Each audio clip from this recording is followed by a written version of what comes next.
April and May of 1992, 6 people were tragically killed in 3 Midwestern states. The victims were all working in specialty shops near Interstate 70 and Interstate 35 when they were shot in the back of the head, execution style. Notably, the killer only robbed the stores of small amounts of money and often left the other cash behind. Initially, no one realized the connection between the murders, assuming they were all simply failed robberies. However, after various police departments began sharing information, they identified similarities amongst the cases. The departments started working together, and eventually, ballistics tests confirmed the same firearm and ammunition had been used in all of the shootings.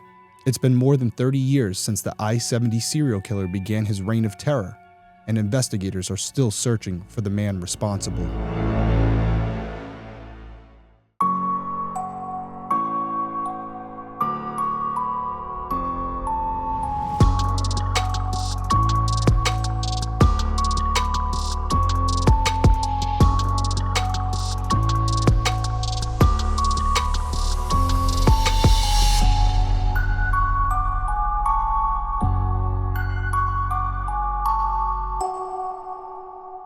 Hey everyone, welcome back to Detective Perspective. My name is Derrick Levasseur. I'm a licensed private investigator and former police detective.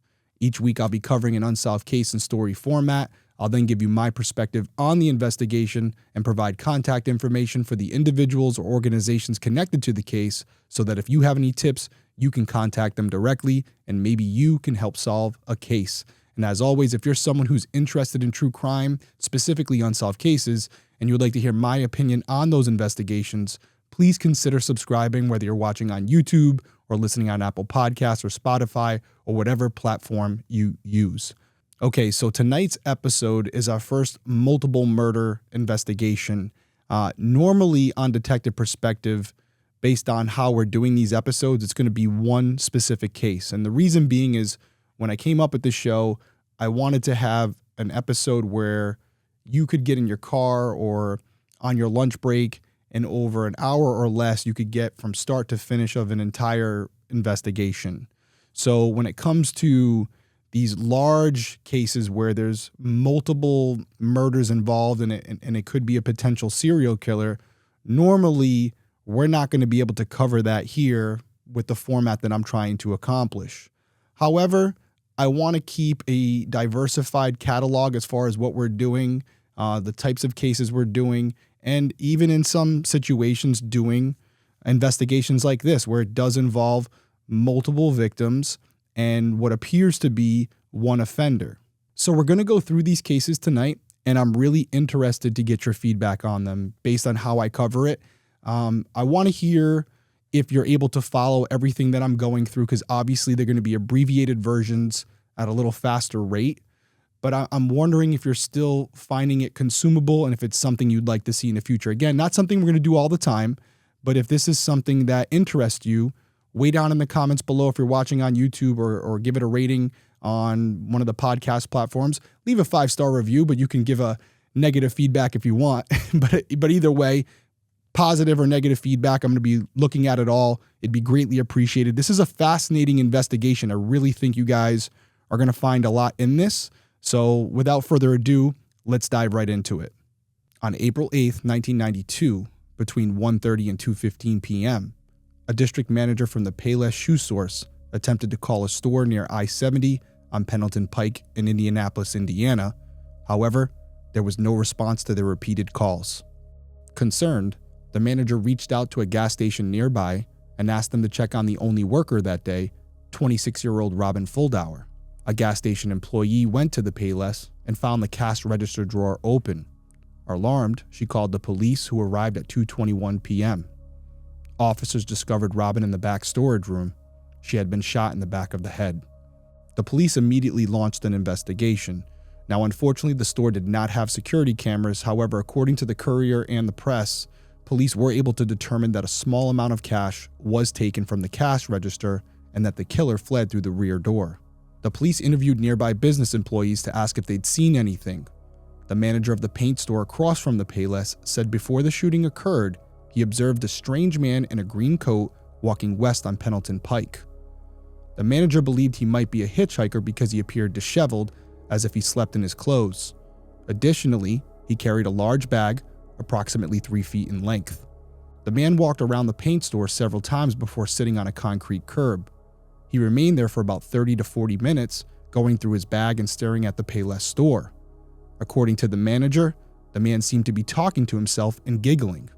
Just before 2 p.m., the manager looked outside and saw the man was gone. A few minutes later, the manager spotted him attempting to hitch a ride near the northbound lanes of the interstate. He didn't appear to be in a hurry, and moments later, the manager heard police sirens. Now, as we sit here today, it's believed that the strange man wearing the green coat is the person responsible for killing Robin. And while the Indianapolis police continued their investigation, 2 more women were tragically killed, this time over 600 miles away in Wichita, Kansas. On April 11th, at around 7:30 p.m., a man called the Wichita police and reported seeing a gunman inside the La Bride d'Elegance bridal shop approximately an hour earlier. The shop was located on East Kellogg Street, a main street just before the turnpike entrance to I-35, which isn't too far from I-70. The man explained that he went to the shop at around 6:30 p.m., 30 minutes after closing time, to pick up a cummerbund.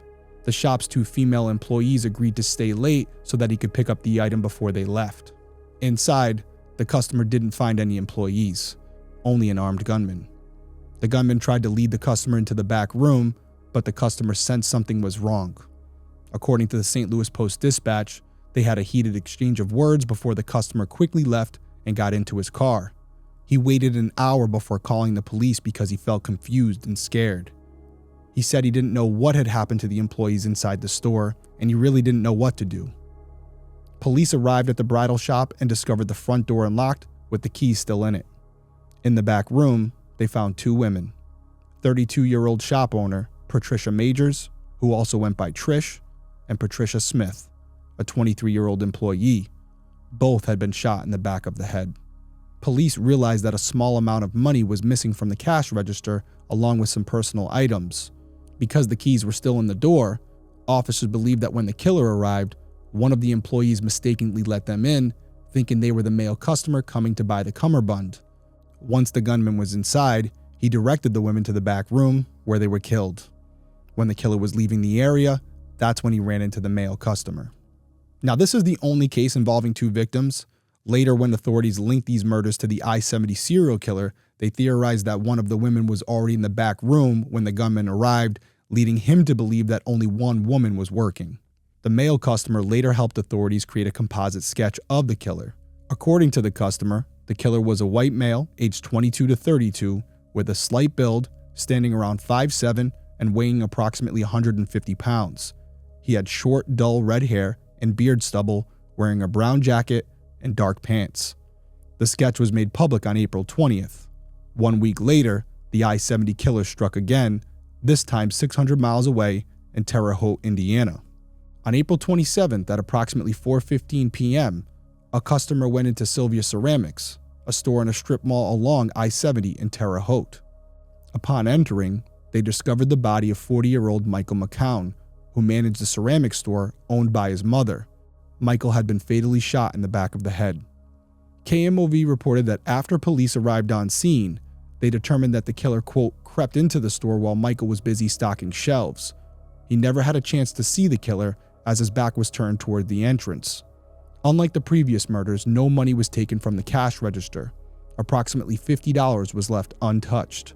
Instead, Michael's wallet was missing, although he still had around $15 in his pocket. Notably, Michael's the sole male victim of the I-70 killer.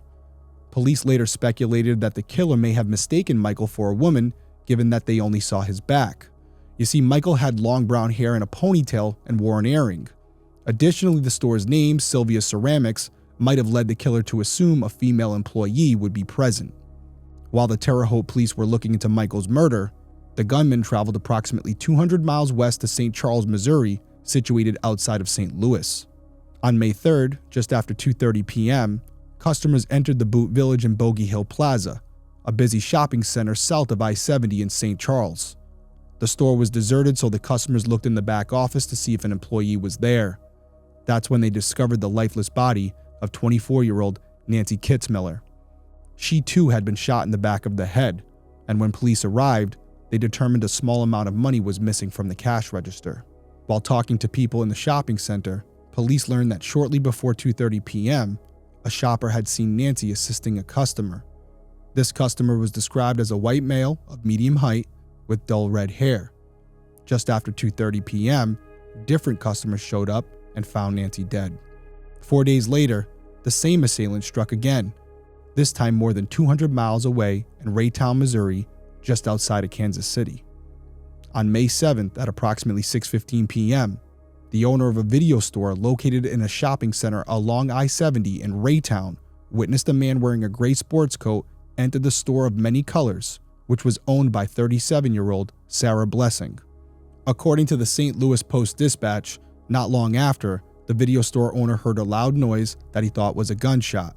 He quickly opened his door and observed the same man he had seen entering the store moments ago, exiting, turning the corner, and disappearing from sight. He stated that he, quote, looked cool and calm, like he didn't have a care. He then ran over to Sarah's store where he discovered her body. Like the other victims, she had suffered a gunshot wound to the back of the head. After the police arrived, it became evident that only a small amount of money had been taken from the cash register. The police interviewed the video store owner, who mentioned that earlier in the afternoon, he had noticed the gunman lingering around the shopping center, talking to himself. Now, at this point in the story, this is the second time we've heard of this type of behavior from the offender. So the first time you hear it, you could dismiss it as maybe a witness being wrong. Now that we've heard it a second time from someone completely different, I think it's safe to say it's accurate. And I think it speaks to the profile of this offender, which is interesting because as we go through the story, it doesn't become a big part of the narrative for law enforcement as far as how to identify this offender, who they might be looking for, which I find very interesting. But we're going to continue through the story, and we're going to double back to this at the end because I do think this could speak to the type of person we're looking for, and maybe it may trigger something for someone out there. Additionally, a grocery store clerk informed the police that he had been in the vicinity collecting shopping carts in the parking lot when the shooting occurred. He witnessed the gunman leaving the store, climbing a hill toward I-70, and vanishing from sight. At this point, authorities in Missouri, Indiana, and Kansas suspected a serial killer might be at large. All 6 murders shared common elements. The victims worked in small shops near the interstate, typically with just 1 or 2 employees and little cash. Additionally, the murders occurred in broad daylight and the victims were all shot in the back of the head. The gunman usually took a small amount of money and never had an apparent getaway vehicle. Furthermore, 5 of the 6 victims were women with brown hair, and like I said earlier, it's likely that the killer mistook Michael McCown for a woman because he had long hair with an earring. According to Fox 2 Now, police theorized the killer stopped along the interstate and targeted women working alone in these small, financially modest shops. The killer would manipulate the victims into believing that they were safe if they followed his instructions, such as going to the back of the store with him. Once they were back there, the killer would shoot the victims in the head. He'd then steal a small amount of money and flee the area. Due to the striking similarities, ballistics testing was conducted. Results confirmed that the same .22 caliber pistol and ammunition was used in each murder. However, further details about these results were not disclosed to the public for several years. In their efforts to apprehend the killer, police collected hotel records from the route he likely took and entered them into a computer database. They also checked toll booth records, license plates, and conducted traffic stops. All of this gave police a list of 67,000 potential suspects. Despite these extensive efforts, law enforcement was unable to identify the killer, and the case would eventually go cold. Now, I want to take a second here and stop because obviously law enforcement put a lot of effort into this, and I want to commend them for that. And I was going to hit on this earlier, but I think it's a good spot to hit on it now. With cases not only this extensive, but even minor cases, it's not always going to be obvious who the offender is. There's not always going to be that one witness who observed the killer leaving the scene of the crime. In some situations, there'll be no witnesses, and the way you'll actually catch the person is their behavior before or after the incident, more so before. And what I mean by that is, let's say you have a brief description of a blue jacket, brown jeans, and, a tan hat. Well, after the incident, more than likely that person's going to go into hiding. But maybe days before that incident, they were wearing the same clothing while shopping at a laundromat or while picking up some groceries. So it's not only the responsibility of the investigators to talk to people who were there immediately before and after the incident, but also field calls and ask questions to people from the weeks leading up to the incident. Because as they go through their dispatch logs, they may find a person from a previous incident matching the description of their suspect. And again, it may not even be a crime that person was committing. For all we know, it could be a car accident where the person who was driving one of the vehicles was wearing that same green jacket, brown jeans, and tan hat. And that might be the key that unlocks the case. Now, in 2012, the police provided an update on the case's 20th anniversary, stating that it was still under investigation. They also shared new information in the hope of generating leads. It was revealed that based on ballistic evidence and witness statements, the murder weapon was a .22 caliber gun, most likely an Irma ET-22, although an Intratec Scorpion couldn't be ruled out. Now, the ammunition used was CCI .22 caliber long rifle, copper-clad lead bullets. One detective explained to KMOV4 that the Irma ET-22 pistol was a historical remake of an old German Navy gun, easily recognizable by its long barrel and wooden forestock. The barrel measured almost a foot in length, making it challenging to conceal. The detective added, quote, "This was an unusual gun. He was probably a collector of weapons.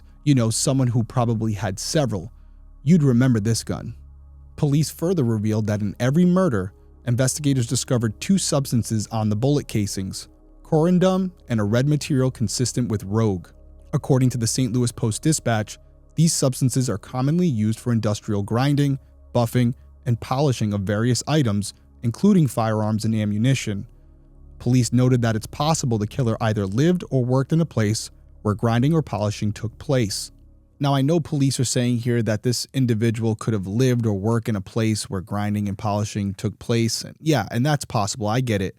But it could also be as simple as this person was a hobbyist when it came to guns and polished his own weapons. And because he was in an area where he was loading up the firearm and loading up the ammunition in that same location where he would also polish his firearms, those substances may have transferred onto the bullet casings while he was packing it up. It could be that simple. The reason I bring this up is I don't think law enforcement did this, but I would hate to only focus on individuals who lived or worked near an area where grinding and polishing took place because they could miss their guy.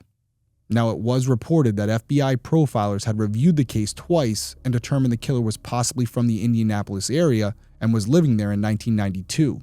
Profilers further believed that robbery was not the motive in the murders. This led police to theorize that the perpetrator killed simply for the thrill. One detective told KMBC, quote, "Killing was the motivation, no doubt in my mind." He added, quote, "It started and ended very quickly. It just happened in such a short period of time, and he seemed to pick his victims very carefully. Something set him off." I want to weigh in here because I completely agree. Something did set him off. And I'll also say he may not have only selected these women because of their level of vulnerability. They may have also reminded him of someone who hurt him in the past. And I'll elaborate on that more during my perspective. Police also said they suspected the killer might have a job involving travel, which would explain why he was so familiar with I-70 and I-35. They noted the travel seemed to be purposeful as it involved back and forth trips. Another theory is that the killer had ties to military bases, as several murders occurred near such installations. Now, this is a really interesting theory, and we've seen this play out before in other cases. I covered a case in Hawaii, the Honolulu Strangler, and for many years, they thought that the offender could also be someone who was involved in the military.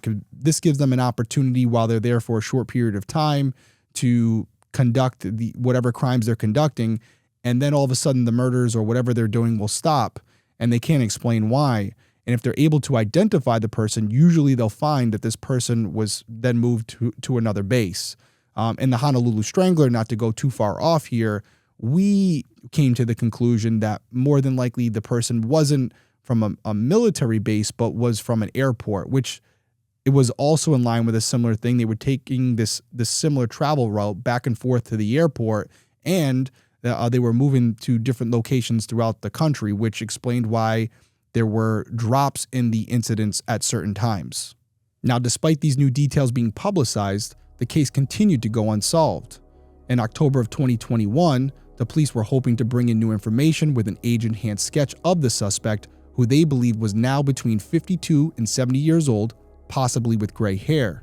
While this sketch generated numerous tips, none led to a breakthrough in the case. In early November, a detective gave an update to WTHR stating, quote, "Every case has some piece of evidence that can possibly yield a DNA sample that's going to be valuable for us to use."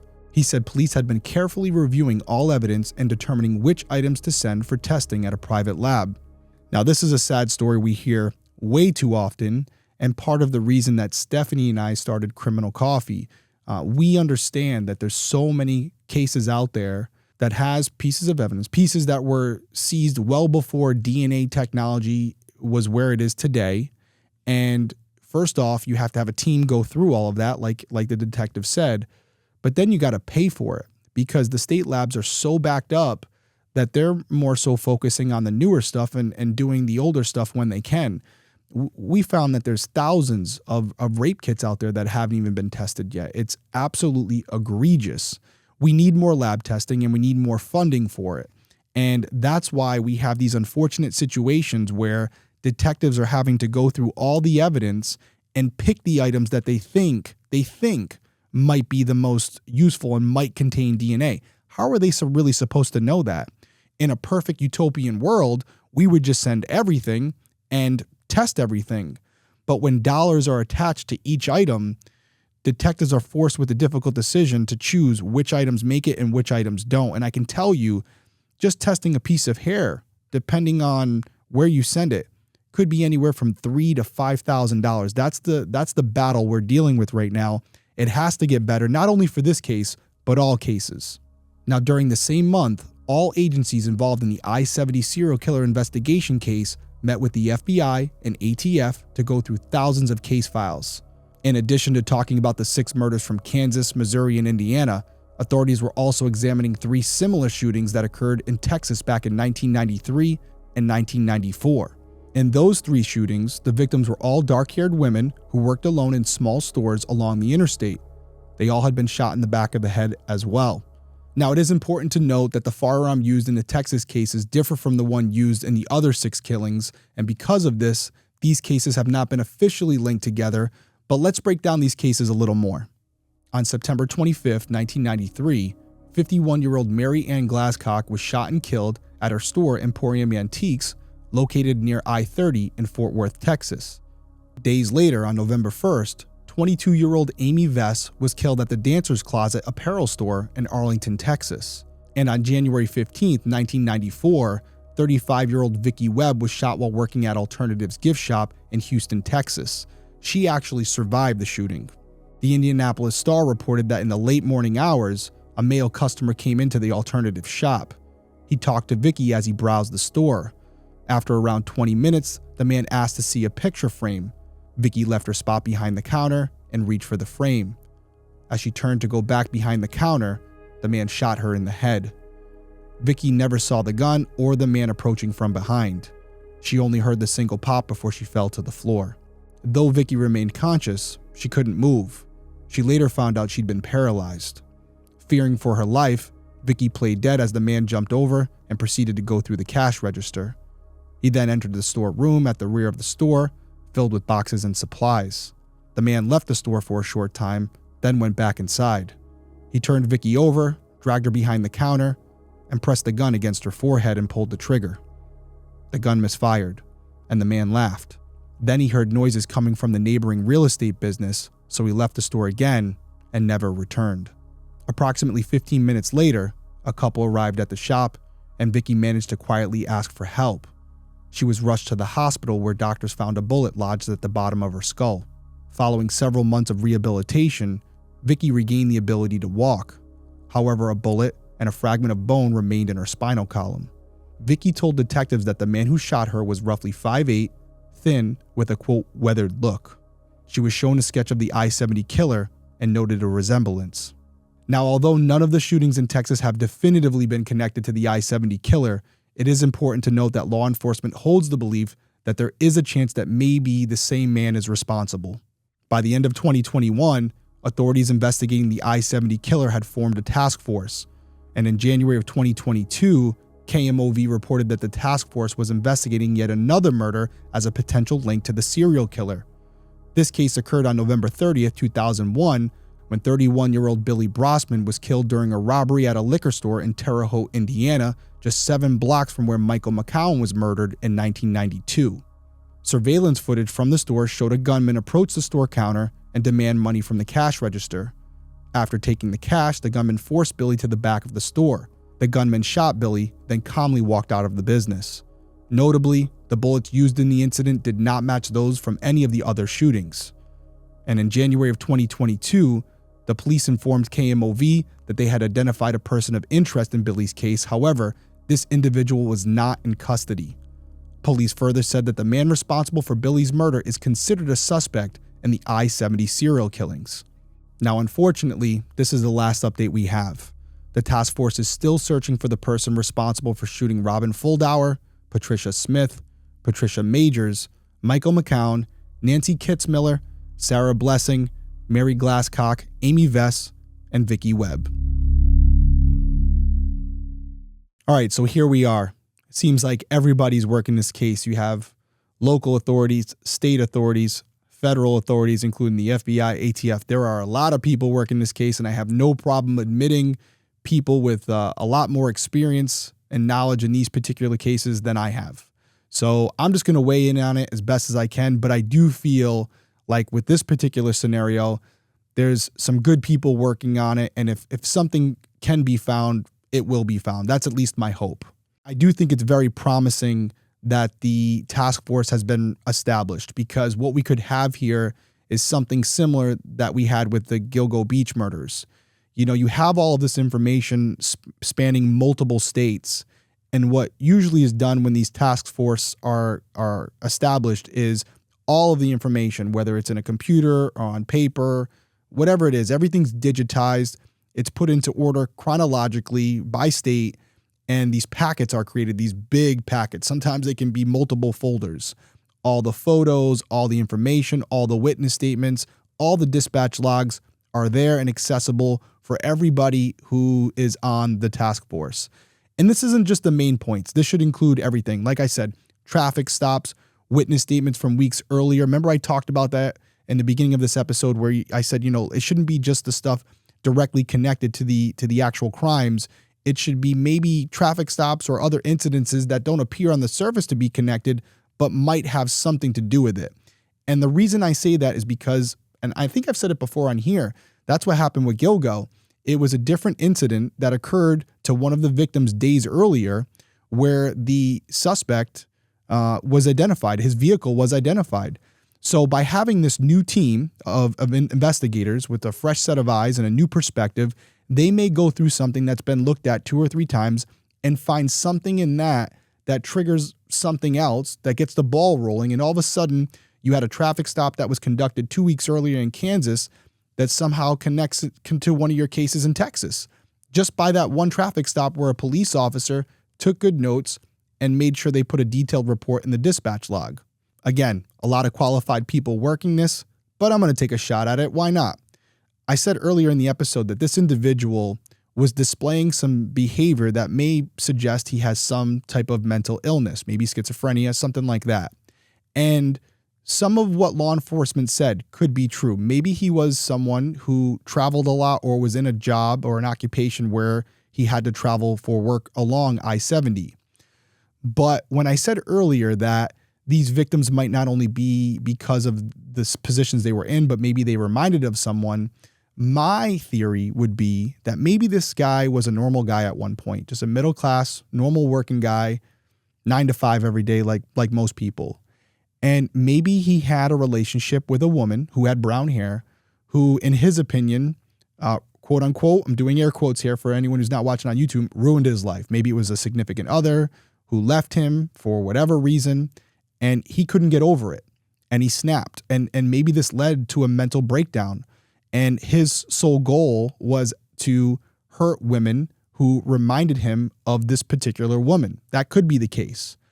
And that's where it really comes down to. I was thinking we really got to start looking at disturbance calls back in that time period for people who maybe a husband and wife, maybe a boyfriend and girlfriend, where the male subject in these incidences, where maybe there wasn't an official report, but just a dispatch log, matched the description of our shooter. Again, it's a long shot, but you never know.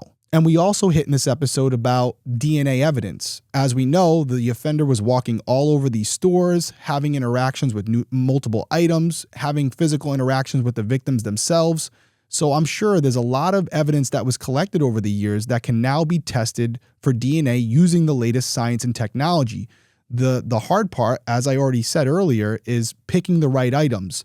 And hopefully, if they're lucky enough and they pick some items that end up yielding some type of DNA profile, they can enter it into the databases, and hopefully this offender has a DNA profile that's been entered in CODIS, or maybe entered in an ancestral profile of one of these databases where either the offender or a relative of the offender can be identified, and that could get us going in the right case, just like we had in the Golden State Killer case in California.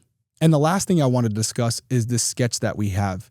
Yes, it's important, and hopefully it's good. But if these cases that we've discussed has taught us anything, sometimes even though the witnesses have the best intentions, they don't have the best memories, and they aren't able to articulate what they saw accurately. We saw it in Delphi. We had one sketch that was spot on and one that looked more like me than the actual, or I should say the alleged killer. So although it is a tool we have to use, I don't think we should be putting all of our eggs in that one basket. And I think what we really have to go off of is the descriptions given by multiple witnesses in multiple different environments and multiple locations who say that this man was around 5'7", 5'8", 150, 160 pounds with dull red hair at the time. That's really all you have. You would think at this point this person would have gray hair, but I would be more focused on what they looked like back then and identifying another similar call, like I said, that may link up to a certain person who matches that description, who wasn't identified at the time when the report was taken, but can be identified now and is hopefully still alive so you can go and speak with them. And that's going to do it for us on this case. I know we discussed a lot. I don't know how long this episode's going to be. I went through it briefly. We didn't get into any of the investigations too in depth, but I do think we did each one of them justice. And I'm hoping that we have something in this. I'm really optimistic about this case. I think with this new task force, and again, all the new technology and science we have available, all these cases are up for grabs, and any of them have the potential to be solved. And I think just highlighting them, making you aware of them, maybe there's something we said in this episode that triggers something for you, or maybe it's just a matter of knowing what's going on so that hopefully when we get some good breaking news that this case has been solved, you'll be aware of the facts behind it. But as always, we want to leave you with something here just in case. If anyone has information, you should call the Crime Stoppers of Central Indiana at 317-262-TIPS. And TIPS is 8477. Remember, there is a $25,000 reward available. As always, I want to thank you guys for joining me here on Detective Perspective. Everyone be safe out there. I'll see you soon.